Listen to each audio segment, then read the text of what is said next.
Assalamualaikum warahmatullahi wabarakatuh. Kami dari kelompok 7. Saya Ella Amiratul Mahbubah dan ada teman saya Intan Aulia Umayanti Gunawan. Kami di sini akan menjelaskan tentang aspek-aspek metodologi studi Islam. Yang pertama, ada ruang lingkup metodologi Islam. Memuat beberapa aspek. Yang pertama, pengertian metode, metodologi, paradigma, dan pendekatan. Yang kedua, arti dan lingkup studi Islam. Yang ketiga, urgensi mempelajari metodologi studi Islam. Yang keempat, aspek-aspek sasaran studi Islam. Dan yang kelima, pertumbuhan studi Islam dulu dan sekarang. Yang pertama, tentang metode. Metode adalah cara atau langkah praktis dan sistematis yang ada dalam ilmu-ilmu tertentu yang sudah tidak dipertanyakan lagi karena bersifat aplikatif. Yang kedua, ada metodologi, suatu ilmu tentang cara-cara atau metode-metode yang digunakan secara runtut dalam meneliti dan memahami, menggali ajaran-ajaran, pengetahuan-pengetahuan dari sumber-sumber yang diakui oleh pedoman yang otoritatif Al-Quran.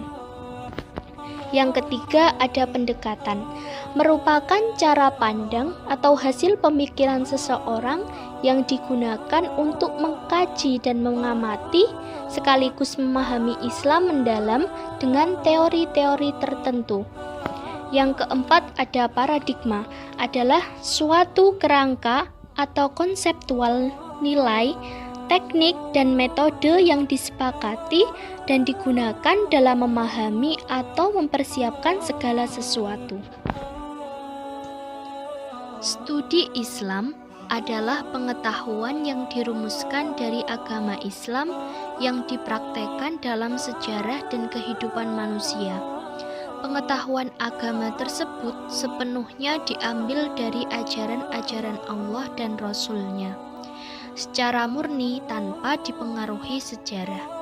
Contohnya seperti akidah, ibadah, akhlak, dan membaca Quran. Studi Islam itu sendiri bertujuan untuk memahami dan mendalami ajaran-ajaran Islam agar dapat melaksanakan dan mengamalkannya dengan benar. Urgensi studi Islam dapat dipahami dan diuraikan sebagai berikut. Yang pertama, umat Islam saat ini pada kondisi yang problematis.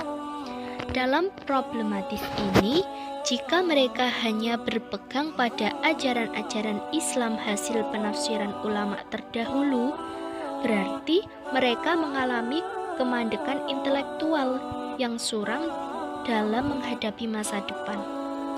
Di sisi lain, jika mereka melakukan pembaharuan, dituduh sebagai umat yang meninggalkan ajaran terdahulu.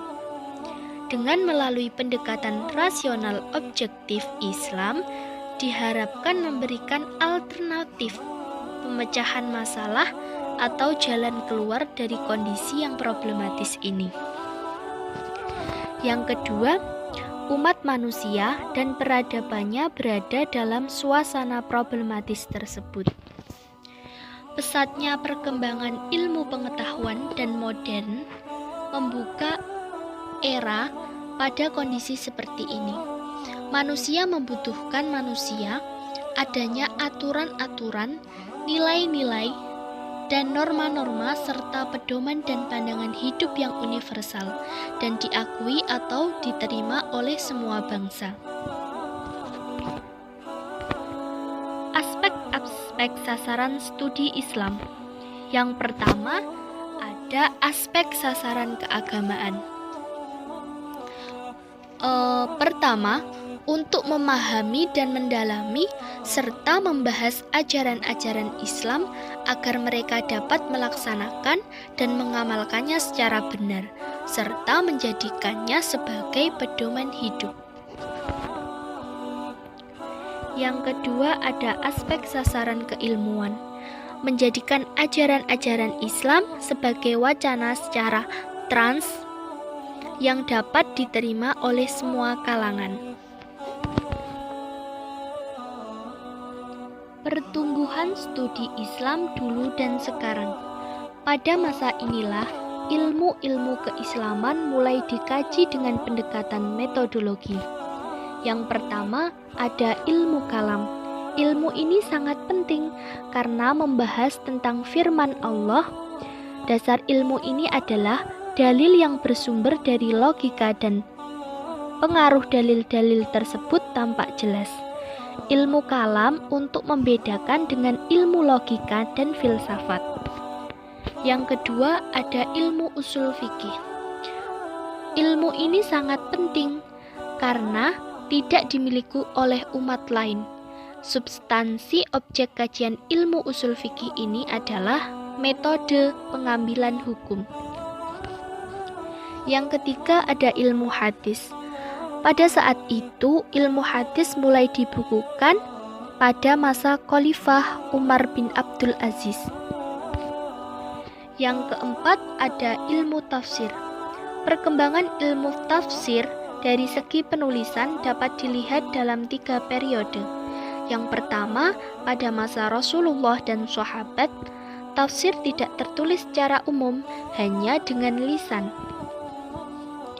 Yang kedua, pada pemerintahan Umar bin Abdul Aziz, Al-Quran mulai ditulis dan digabung dengan penulisan hadis-hadis. Yang ketiga, yakni penyusunan kitab-kitab tafsir secara khusus dan berdiri sendiri. Yang kedua, yakni Islam dan studi Islam, yang mengandung beberapa aspek. Yang pertama, yakni pengertian Islam.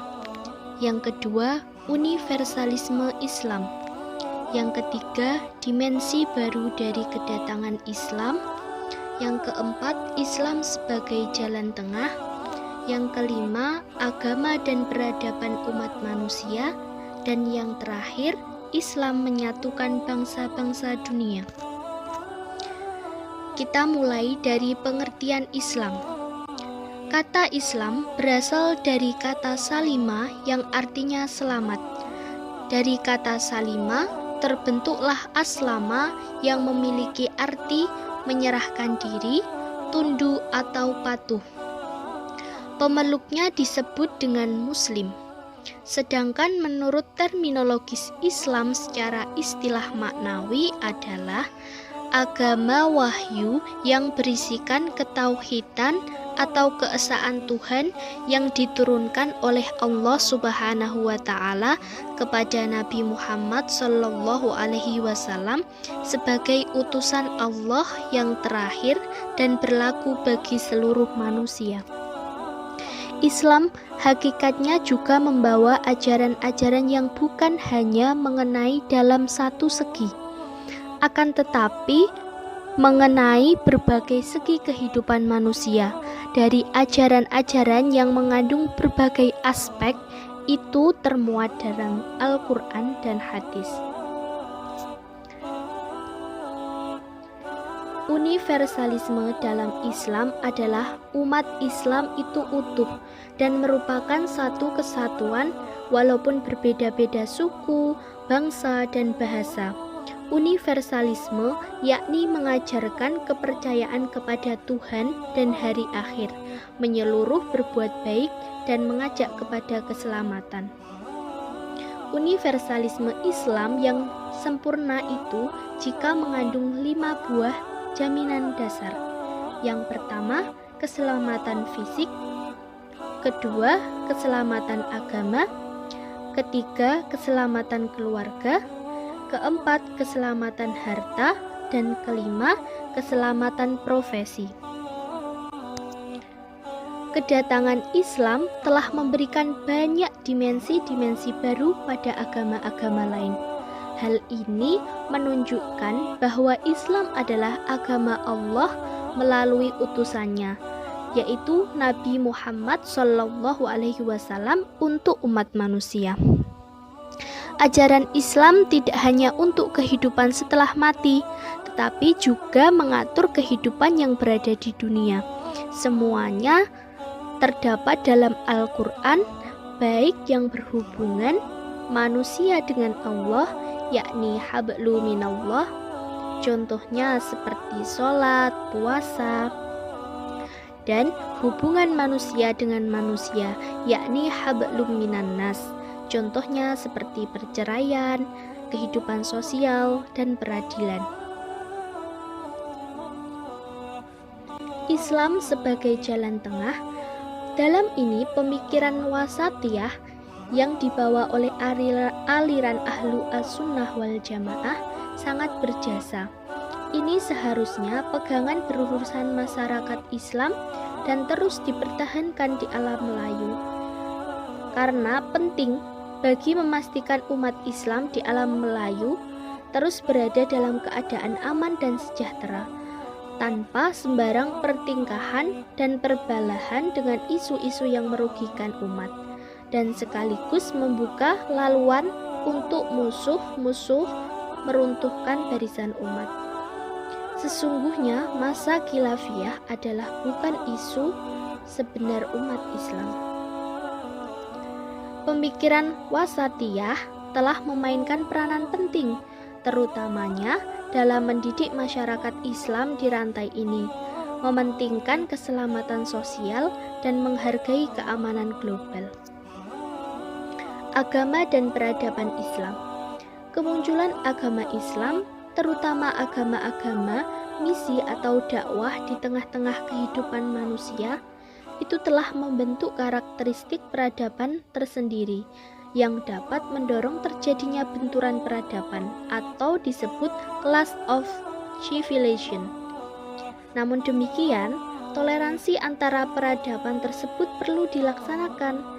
Maka multikulturalisme sebagai kesediaan menerima kelompok lain secara sama sebagai sebuah kesatuan tanpa memperdulikan perbedaan budaya, etnis, gender, bahasa, dan agama. Islam menyatukan bangsa-bangsa. Kebinekaan Tunggal Ika ini bukan hanya doktrinitas bagi bangsa Indonesia, melainkan sebuah keyakinan bahwa setiap individu memiliki perbedaan dan hak kebebasan dalam hal apapun. Namun tetap menjaga kesatuan Indonesia dengan tetap menjalankan hukum yang berlandaskan keadilan. Jika kesadaran bangsa Indonesia ini diadopsi oleh banyak bangsa, maka akan terjadi rasa persatuan yang kokoh. Yang ketiga yakni urgensi dan tujuan studi Islam. Mengandung beberapa aspek. Yang pertama, pengertian studi Islam. Yang kedua, urgensi studi Islam dalam kehidupan. Yang ketiga, tujuan studi Islam. Yang keempat, doktrin kepercayaan agama. Yang pertama, tentang pengertian studi Islam. Studi Islam secara etimologi adalah usaha sadar dan sistematis untuk mengetahui dan memahami serta membahas secara mendalam tentang seluk-beluk atau hal-hal yang berhubungan dengan agama Islam, baik itu berupa ajaran, sejarah, maupun praktik-praktik pelaksanaannya secara nyata dalam kehidupan sehari-hari. Di dalam Al-Quran dan hadis, sebagai sumber utama dalam ajaran agama Islam dapat ditemukan kata-kata atau Islam yang pengertiannya terkait dengan pendidikan, yaitu Rabba, Allama, dan Adaba.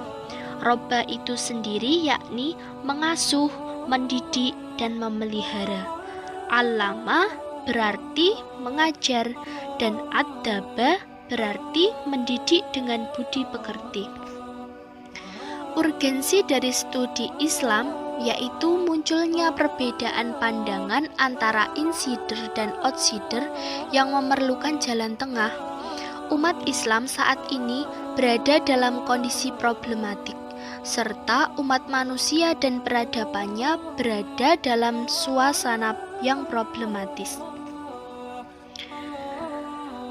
Muhaimin dalam bukunya mengemukakan bahwa tujuan studi Islam yakni 1. Untuk mempelajari secara mendalam apa sebenarnya agama Islam itu. Yang kedua, untuk mempelajari secara mendalam pokok-pokok isi ajaran agama Islam yang asli. Yang ketiga, untuk mempelajari secara mendalam sumber dasar agama Islam yang tetap abadi dan dinamis. Yang keempat, untuk mempelajari secara mendalam prinsip-prinsip dan nilai-nilai dasar ajaran agama Islam. Yang kelima, untuk memahami dan mendalami serta membahas ajaran-ajaran Islam agar mereka dapat melaksanakan dan mengamalkan secara benar, serta menjadikannya sebagai pegangan dan pedoman hidup. Yang keenam, untuk menjadikan ajaran-ajaran Islam sebagai wacana ilmiah secara transparan yang dapat diterima oleh berbagai kalangan. Doktrin kepercayaan agama.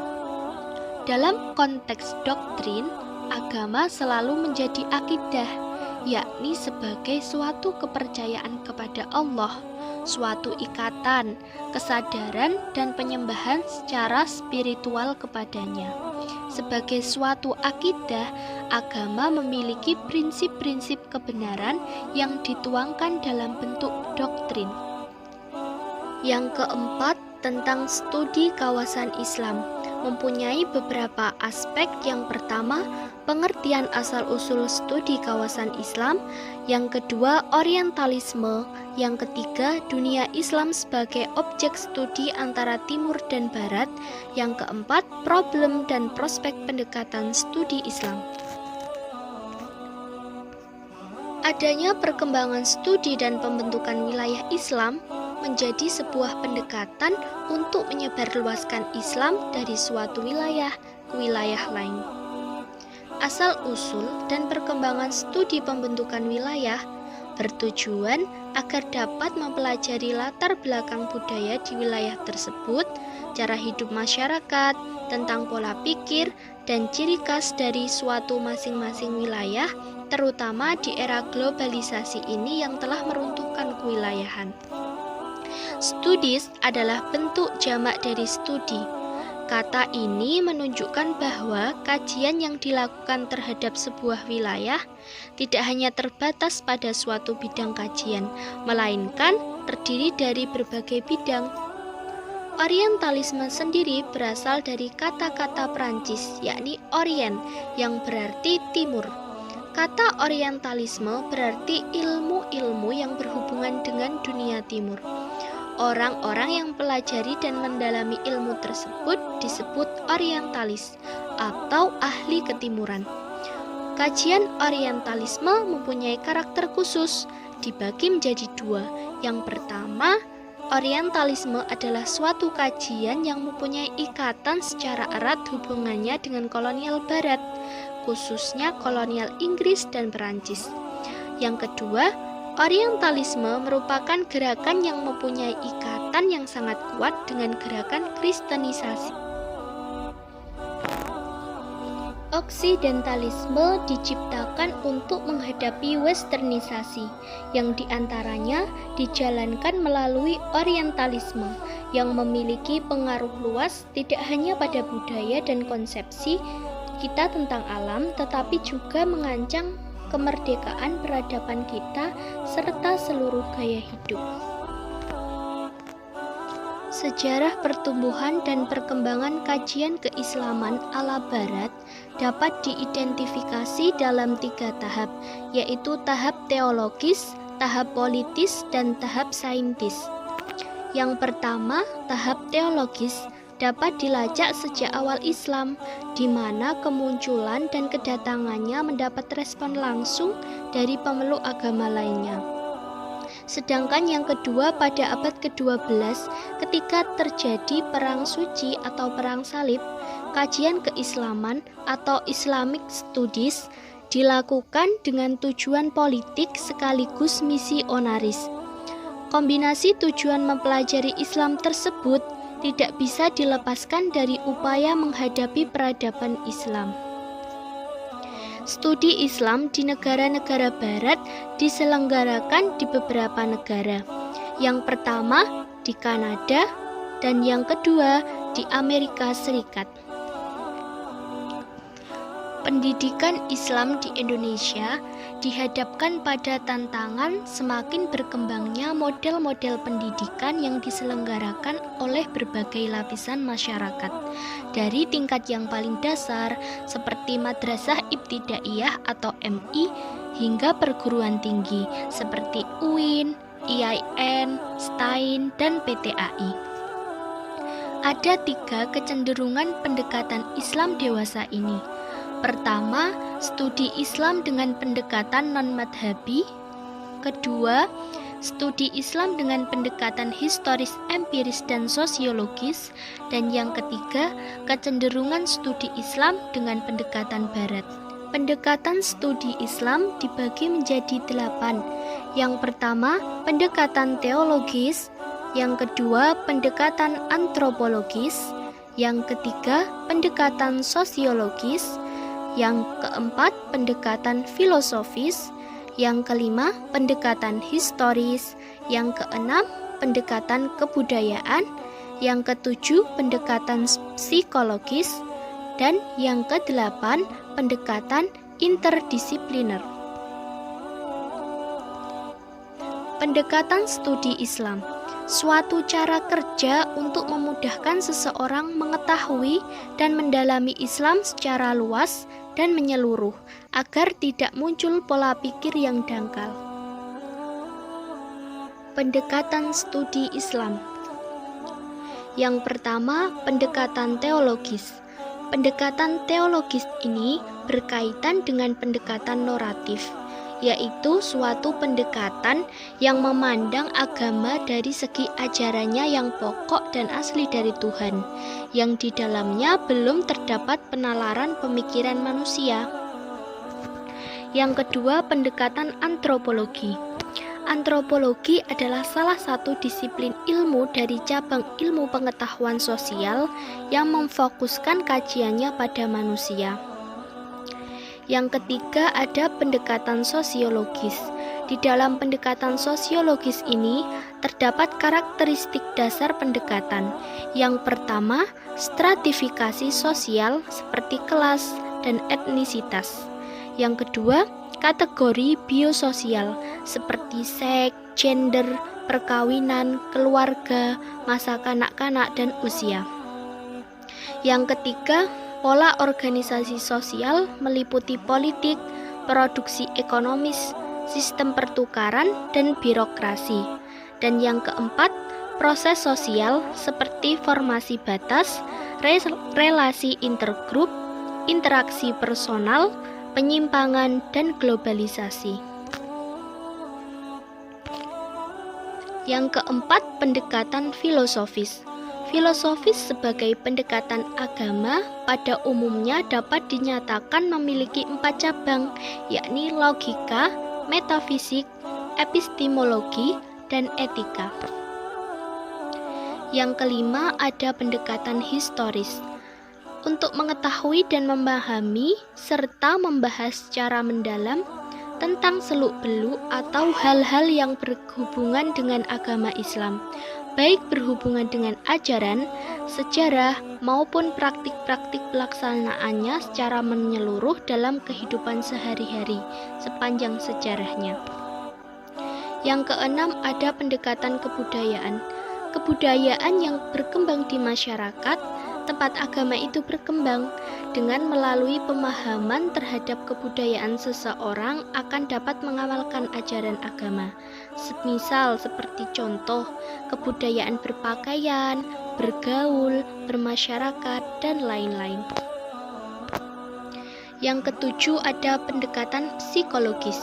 Melalui teori-teori psikologis akan mudah diketahui tingkat keagamaan yang dihayati, dipahami, dan diamalkan seseorang.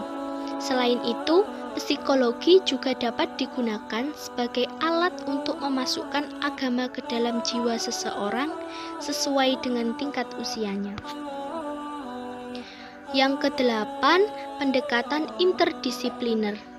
Studi Islam interdisipliner merupakan pengembangan dan penjabaran dari 3 topik, yaitu pendekatan filsafat, sosiologi, dan sejarah yang penekanannya lebih diarahkan pada aspek aplikasinya. Yang keenam, ada manusia dan kebutuhan doktrin agama. Memiliki beberapa aspek. Yang pertama, definisi agama. Yang kedua, agama dan perkembangannya.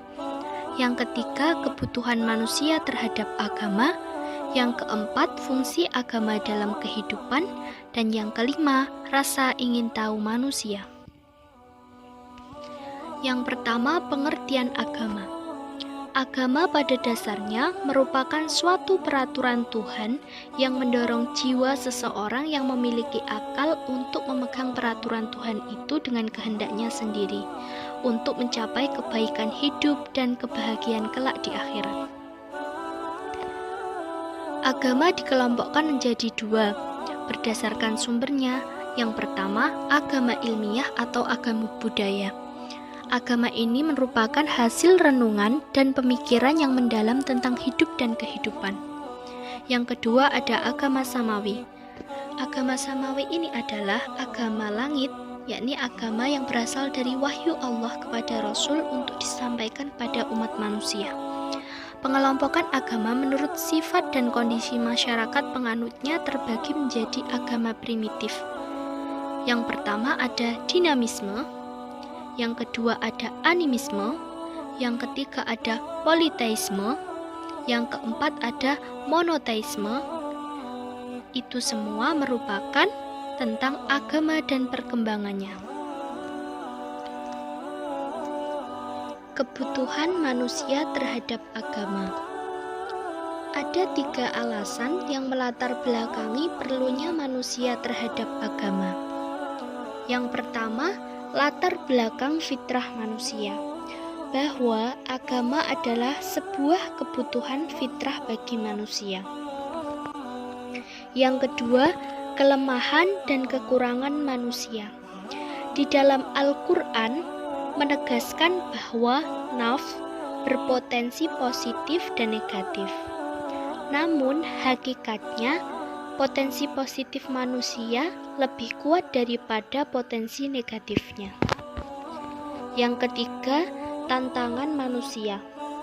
Manusia memerlukan agama karena dalam kehidupan senantiasa menghadapi berbagai tantangan, baik yang datang dari luar maupun dalam, membutuhkan berpedoman pada agama. Fungsi agama dalam kehidupan. Yang pertama, sebagai pembimbing dalam hidup. Yang kedua, penolong dalam kesukaran. Yang ketiga, penentram batin. Dan yang keempat, sebagai pengendali moral. Sumber ilmu pengetahuan tersebut diperoleh dari yang pertama, empirisme atau indera, melalui pengamatan yang akan memberikan kesan dan ide. Yang kedua, rasionalisme atau akal, menggunakan indera sebagai perangsang akal untuk berpikir. Yang ketiga, intuisionisme atau intuisi, yakni memahami objek secara utuh, tetap, dan menyeluruh. Yang keempat, imunasionalisme atau hati, dengan melakukan perenungan dan pemikiran yang dalam diperoleh melalui hati. Yang kelima, yakni wahyu, suatu pengetahuan agama yang disampaikan oleh Allah kepada manusia lewat perantara Nabi Muhammad SAW. Yang ketujuh, yakni ada ruang lingkup studi Islam. Yang pertama, bidang agama. Yang kedua, bidang ibadah, yang ketiga bidang akidah, yang keempat bidang ilmu dan kebudayaan, yang kelima bidang pendidikan, yang keenam bidang sosial, yang ketujuh bidang kehidupan ekonomi, dan yang kedelapan bidang kesehatan. Yang pertama yakni bidang agama. Dalam bidang agama juga mengakui adanya universalisme, yakni mengakarkan kepercayaan kepada Tuhan dan hari akhir, menyeru berbuat baik dan mengajak kepada keselamatan. Dengan demikian, karakteristik ajaran Islam dalam visi keagamaannya bersifat toleran, pemaaf, tidak memaksa, dan saling menghargai, karena dalam pluralisme agama tersebut terdapat unsur kesamaan, yaitu pengabdian kepada Tuhan. Yang kedua, bidang ibadah.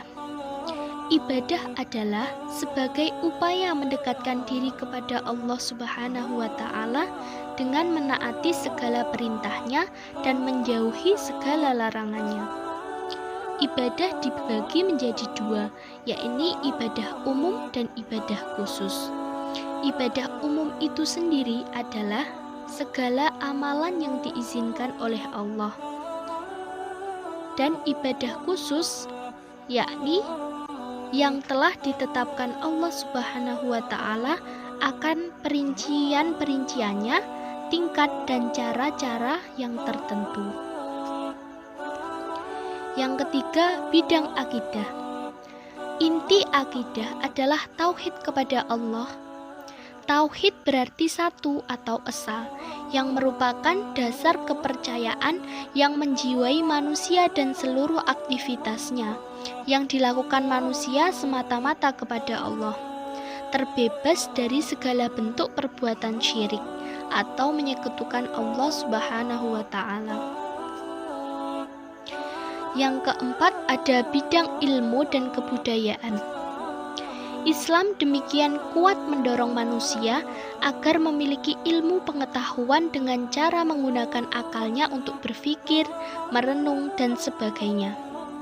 Lingkup kebudayaan begitu luas, di antaranya adalah keyakinan, ilmu pengetahuan, bahasa, adat istiadat, peranata sosial, institusi sosial, hukum, seni, budaya, dan sebagainya. Demikian pentingnya ilmu ini hingga Islam memandang bahwa orang menuntut ilmu sama nilainya dengan jihad di jalan Allah.